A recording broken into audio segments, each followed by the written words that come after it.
Дәл осы фотоны қайталасақ, ғашықпын саған фестке сізге билет берем. Кіммен? Жасұлан. Мен қарсымын жасикпен түсуге. Сіз ше?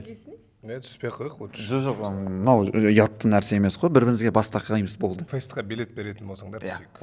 Мына фестке бару үшін сіздер кәдімгідей тырысу керексіздер ғой. Тегін беріп тұрамын. А то бара алмай қалып тағы да. Служебкадан кіріп сахнаға шығып кетіп бара алмай қалып. Иә, сахнаға шығып кетіп ән айтып жүрсеңіздер та кет Десең. төмендегі фотоны қайталаймыз. Ол үшін бір-біріңізге бастарыңызды тақап тұру керек, көрдіңіздер ғой. Бастайық. Мен третий лишний болып тұрмын, пока кетем. Бірақ тұрып алсаңыздар күшті еді мынашке. Мен алдым. Аха. Керемет міне. Бір-екі ауыз сөз ұнап тұрма. Жұмыс ретінде дұрыс қарау керек. Қалайсың? Жоқ. Неге? Жоқ болды. Түсікші? Да, түсу керек қой. Дәл фотодан да қайталайсыз ғой? Иә. Сеніп тұрық сізге. Афишаға может кетіп қалып жүрер. Давайте шоласыз бері қарап көріңізші, бір кішкене.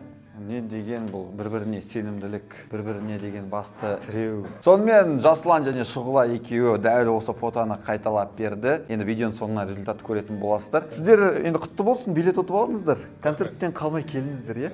Қашан болатынын білесіз? 14 сәуір 8-де. Қайдан? Алматы аренада билеттерді кинокизеттен аласыз. Қонақтар кім? Шиза. Әлем. Қазбек Құрайыш. Ернар Амандық. Абзал Өтешев. Мархабат Сәби. Еркежан. Сұлтан. Шұғыла. Жасұлан. О, не деген бұл бір-бірін түсіну? Не дейтін еді? Коннект. Ой, әкеш. Барша осы видеоны көріп отқан жандарды кинокизет сайтына кіріп, дәл қазір билет алуға шақырамыз, кеттік.